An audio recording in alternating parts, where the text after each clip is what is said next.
Assalamualaikum warahmatullahi wabarakatuh. Baiklah, di sini saya akan memaparkan PPT MK Kewirausahaan bab 11 yang berjudul yaitu menjual kegiatan dasar wirausaha. Yang ke-15, sifat-sifat yang perlu dimiliki penjual. Kepribadian penjual dapat diartikan sebagai kualitas pribadi penjual yang memiliki daya tarik dan menimbulkan kesan pertama yang baik kepada langganannya.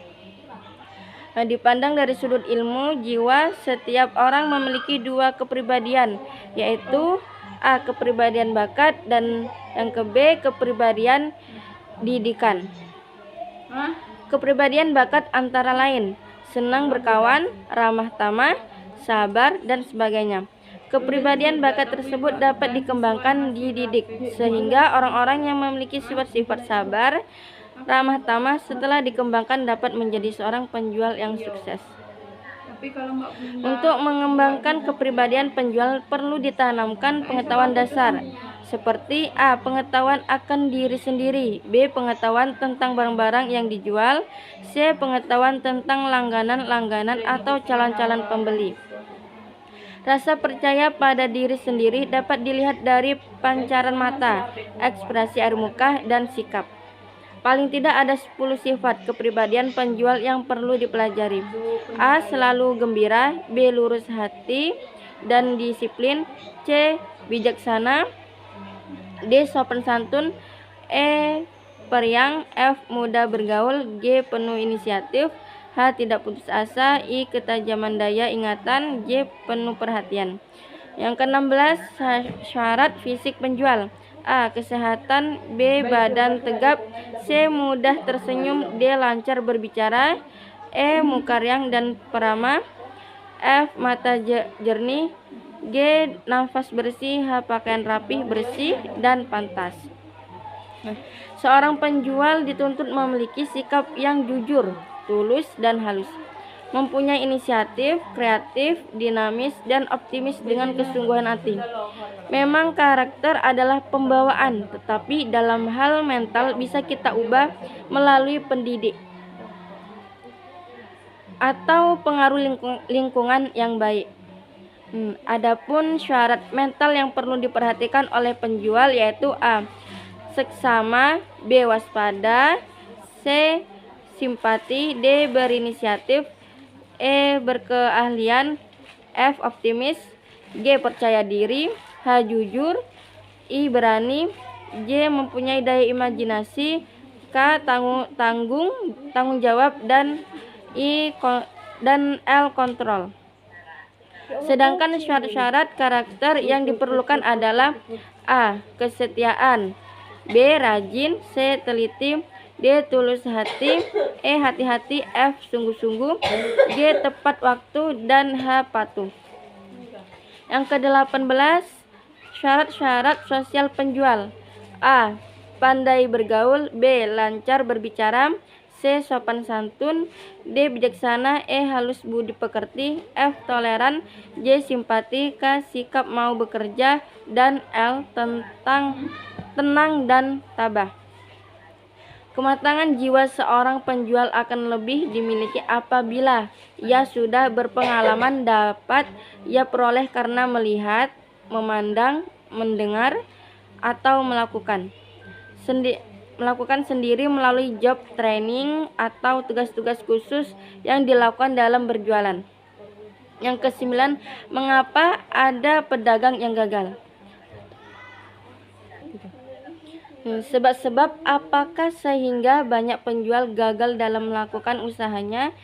Kirkpatrick telah mengadakan suatu survei kepada 500 perusahaan di Amerika.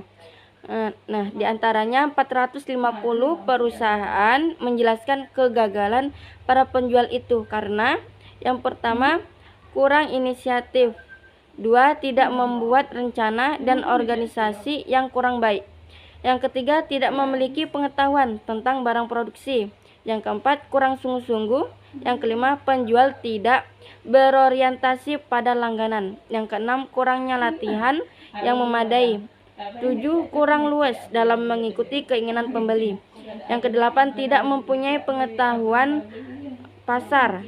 9, kurang memiliki pengetahuan perusahaan. Yang ke-10, karir penjual kurang menguntungkan. 11, tidak memiliki pengalaman. 12, kurang disiplin. 13, kurang menaruh perhatian pada perkembangan atau masa depan dengan pribadinya.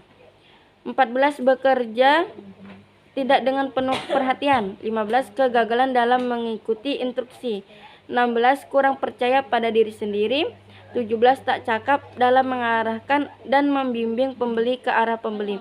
18, tak pandai berbicara. 19, kurang daya imajinasi. Yang ke-20, banyak terpengaruh tentang persoalan pribadi. 21, kesukaan dalam mengadakan komunikasi. 22, kurang bijaksana. 23, sikap tidak meyakinkan. 24, kegagalan mengatasi keberadaan yang diajukan pembeli. 25, kurang sopan dan kurang ramah. 26, suka terjadi dan minuman keras. Yang 27, banyak melamun. 28, sering terganggu kesehatan dan selalu mengeluh. Nah, yang ke-20 yaitu penyebab kegagalan dan keberhasilan bisnis. Zimmerer dan Scarborough 1996 14 menyatakan the most common cause of business failures include the following. Yang pertama, managerial incompetence. Yang kedua, lack of experience. Yang ketiga, poor financial control. Yang keempat, failures to plan. Yang kelima, inappropriate location. Yang keenam, lack of inventory control. Yang ketujuh, improper attitude. Yang kedelapan, inability to make the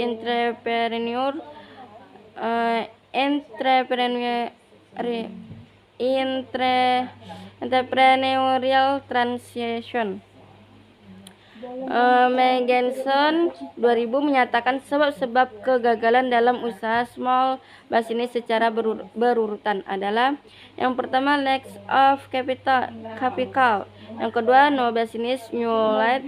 Yang ketiga, poor management. Yang keempat, inadequate planning. Yang kelima, inexperience. Yang keenam, sebagai tambahan ada yang menyatakan karena pembatasan oleh pemerintah dengan berbagai peraturan. Karakteristik wirausaha sukses karena dipacu oleh: yang pertama, ingin bekerja independen. Yang kedua, memiliki inisiatif tinggi. Yang ketiga, dimotivasi oleh pribadi sendiri atau oleh famili. Yang keempat, ingin cepat memperoleh hasil dari investasi yang ia lakukan. Yang kelima, mampu bereaksi secara cepat terhadap apa saja yang berhubungan dengan bisnisnya. Terus faktor-faktor yang menunjang keberhasilan wirausaha. Yang pertama itu mampu melayani konsumen secara baik dan mengetahui persis target market. Yang kedua, memiliki modal cukup. Yang ketiga, bisa mengangkat tenaga kerja yang baik dan tepat apabila bisa memperoleh tangan kanan yang terampil. Yang keempat, mencari dan menggunakan informasi secara teratur. Yang kelima, menyimak dan mengikuti peraturan-peraturan yang dikeluarkan oleh pemerintah. Yang keenam, memiliki tenaga ahli yang bisa diandalkan. Yang ketujuh, mampu memanage waktu secara efektif. Yang kedua, satu kunci sukses membuka bisnis baru. Jika Anda betul-betul ingin buka bisnis, maka perlu diperhatikan hal-hal berikut. Yang pertama, putuskan Anda ingin bergerak dalam komoditi apa, jenis usaha perdagangan atau industri. Yang kedua, putuskan apakah Anda akan berkongsi atau sendirian. Masing-masingnya ada keuntungan dan kelemahannya. Yang ketiga, analisa bagaimana prospek, lokasi, dan lingkungan bisnis Anda. Yang keempat, apakah Anda akan memulai murni usaha baru atau membeli usaha yang sudah ada atau franchise. Masing-masing memiliki keuntungan kelemahan. Yang kelima, buat planning walaupun dalam bentuk sederhana. Beranda membuka bisnis. tugas Anda membuka bisnis. Yang keenam, apakah Anda akan memasarkan barang dan jasa secara umum atau bentuk niche marketing, yaitu mencari pasar relung, celah yang belum terisi oleh bisnis yang sudah ada. Misalnya Anda memasarkan barang berdasarkan pesanan, produknya dibuat di rumah secara khusus dan sebagainya. Yang ketujuh, bagaimana mencari pegawai atau tenaga yang dapat diandalkan sebagai tangan kanan.